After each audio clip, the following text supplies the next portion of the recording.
Hey guys, so we're on Unit 7, Day 6. We're talking about multiplying polynomials. Okay, so we're still going to be learning how to multiply polynomials using the product rule of exponents. We're going to understand that multiplying polynomials means using the distributive property, and we're going to be able to multiply by the binomial. So this is still from what you were supposed to be doing on Friday. Alright, quick warm-up is we want to solve this puzzle. You want to find the top number by multiplying and the bottom number by adding. So what are we multiplying and what are we actually multiplying and what are we adding? Well, you're multiplying the numbers that are across from each other. So the 4 and the 5. I multiply those and I get 20. I add them and I get 9. I multiply these two and I get 28. I just got to make the box bigger. And then I add them and I get 11. I multiply them and I get 6. I add them and I get 7. Multiply them and I get negative 16 up here.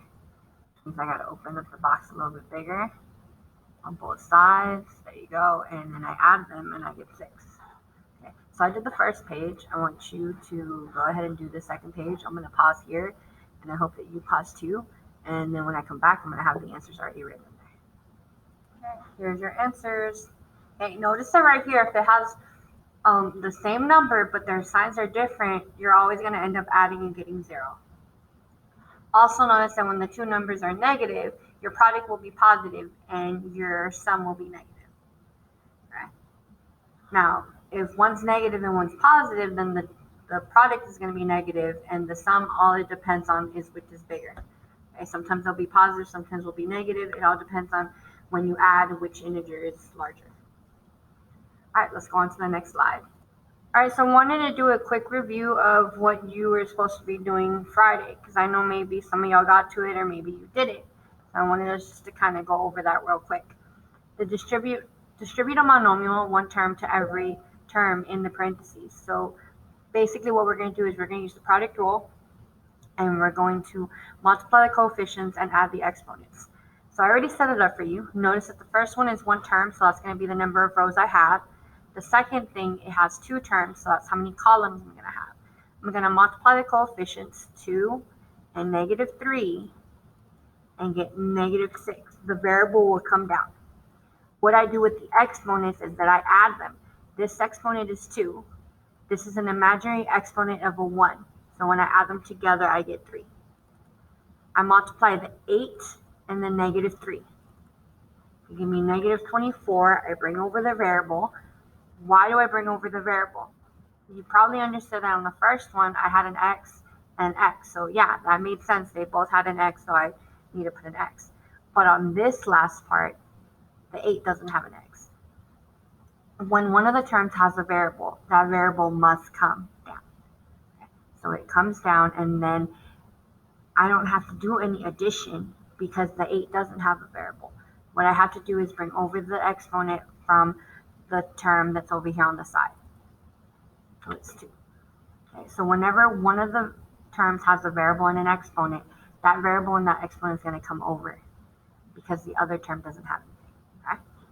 And so my answer would be negative 6x, second shift number 6 and get the 2. And I don't know why I put plus, it's a minus. And then we do minus 24x, the shift and the number 6, and 2. And this was supposed to be a 3. And there's my answer. What we're going to do on the next slide is we're going to practice more of these just to make sure we understand. So I wanted to make sure that we reviewed before we went on to anything else. Right, so let's review again. Let's fill in the boxes on what we have.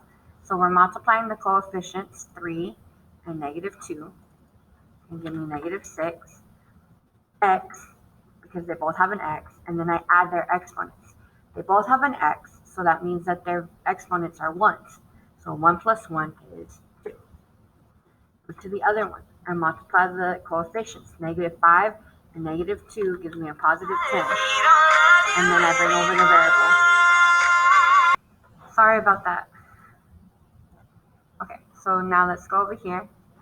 We do negative 3 times 4. That's negative 12. They both have an r, so we put the r. Because they both have an r, those exponents for those r's are ones. So we add those together, and that gives us 2. And it's a little bit bigger. Now we do this one. We multiply the -4 and the -8 and the 4, so that's -32. Have to move this over. Move this over. Now this is an R and this is an S. Okay. They don't have, sorry, this is an S and this is an R. Their variables are not the same. So we can't combine any terms. We can't combine any exponents. So what we do is we bring down the variables in alphabetical order. That means who goes first. Alphabetically, R should go first and then S. And there's my expression. We go here. There's a 1 in front of here. Just it's not there. So 1 times 4 is 4. They both have an N. So that means we add the exponents and we get 2. -3 times 4 is -12. The 3 doesn't have a variable, so we just bring over the variable with the exponent. Here we have 5, and there's an imaginary 1, so that's 5g squared. -1 times the 1 is -1. We bring over the variable. Okay? G goes first, g squared, and then we bring over the h. Notice I erased the 1. When I have variables, I don't need to put the 1 there. It's imaginary. All right, let's move on to the next thing. So we're still going to be continuing multiplying polynomials, but we're going to multiply binomials and binomials. We're just doing another day of practice. Okay, so the first parentheses means the number of rows. The second parentheses tells you how many columns you're going to have. And you're going to fill in the table. So we're going to step 1, fill in the table. The first one goes over here, so v, -1. Second one goes here, v, -3. Let's make this a little bit bigger. See if the 18 will fit. Yeah. Okay, we multiply, so v times v is v squared. -3 times 1v is -3v. So we're going a little bit quicker. V times -1 is -v. And then -3 times -1 is +3. Okay. We use the circles to determine what's going to be our like terms. Like terms means that they have the same variable and the same exponent. These two are our like terms. So we're going to bring down what we have. So we're going to bring down this first term. And then we're going to bring down the last one. Okay. We're going to combine the ones that have the big oval. So we bring down v squared. We add -1 plus -3. That's -4v. And we bring down that plus 3. Right here, we're going to put 2x plus 3. Why is it that this had a squared? Remember, the squared just means that you're multiplying it by itself, so we got to rewrite it twice. Make this a little bit bigger. I think it was at 18. 2x times 2x. That's 2 times 2 is 4. We add the exponents for the x, and we get 2. 2 times 3 is 6, and we bring over the variable. +6. 2 times 3 is again +6, and bring down the variable, and 3 times 3 is +9. Our like terms are these two. I don't want to use these circles because I feel like it might confuse you. What I always like to do is just circle what my like terms are and know that whatever's not circle, I'm bringing down. So 4x squared, I add the 6 and the 6, that's 12, bring down the variable, and then +9. Same thing. Okay. 8b is going to go over here, and it's 1, and then 5b plus 5. Okay, that's 40b squared, because remember I multiply the coefficients, 40b, -5b, and then -5. My like terms are these two. Those are the ones I'm going to add. Whatever I don't have circled, I'm going to bring down. So 40b squared, I'm always going to bring down the one that has the biggest exponent. I'm going to add these two together. They're different integers, so that means that I'm going to subtract. I get 35, and the 40 is bigger, so I get plus 35b minus 5. Okay. Let's go on to the next slide. Let's practice some. All right, let's do this one. So remember, let me go ahead and make sure that all of these are at 18 so that we can write in them and not have to do this every single time. You won't have to do this anymore because yours will already be changed. Okay. All right. X minus 3, x plus 3. X times x is x squared plus 3x minus 3x, because remember there's a 1 in front of those x's, and then minus 9. My like terms are these two. I bring the x squared down. Plus 3 and a minus 3 is going to be 0. That means that I don't have a term with just x. So they cancel each other out, so I just bring down the minus 9.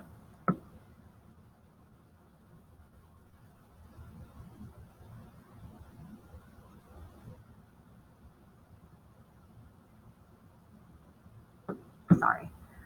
All right, now we do this one. 2x plus 4, 3x minus 1. I multiply, I get 6x squared negative 2x plus 12x, and then minus 4. Remember, I'm multiplying and then bringing over the variable if they don't have one. So remember, this negative 1 doesn't have a variable, so I just multiply negative 1 times 2 and bring over x. The 4 doesn't have a variable, so I multiply the 3 and the 4 and bring over the x. And then I multiply these two numbers. My like terms are the ones that both have just an x. So I get 6x squared plus 12 minus 2 is positive 10x, then minus 4.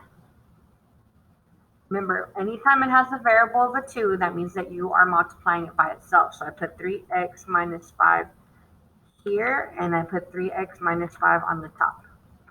I'm multiplying the coefficients and adding the exponents on that first box because both things have x. And anytime you have an x and you're multiplying, you're going to get x squared. Or if it has a different exponent, then you're going to add those exponents together. Multiply the coefficients and bring over the variable. Multiply the coefficients and bring over the variable. Multiply the numbers. Combining my like terms are these two. Okay, so I get 9x squared minus 30x plus 25. Okay, so I'm going to pause here. I want you to go to the next line on your own and try to do those, and then come back and see if you got the right answers. Here are the answers for the next slide. Hopefully you guys got them right. If not, I need you to take a moment and figure out what it is that went wrong. Okay, so we're going to go to the next slide. Next slide, what is GCF? GCF is the greatest common factor. So look at the set of numbers and identify the greatest common factor. What number can you all divide all of them by? So 2, 12, and 6 are all divisible by 2. Or negative 2, it's up to you. All right, this right here, negative 12, 48, and 36, they're all divisible by 12 or negative 12. All of these, negative 3, negative 21, negative 30, the greatest common thing they can be divided by would be a negative 3. They all can be divided by a negative 3 because they're all negative. Or you can divide it by a positive 3. Here, 15, 25, and 10, they're all divisible by 5 or negative 5. Okay. All right.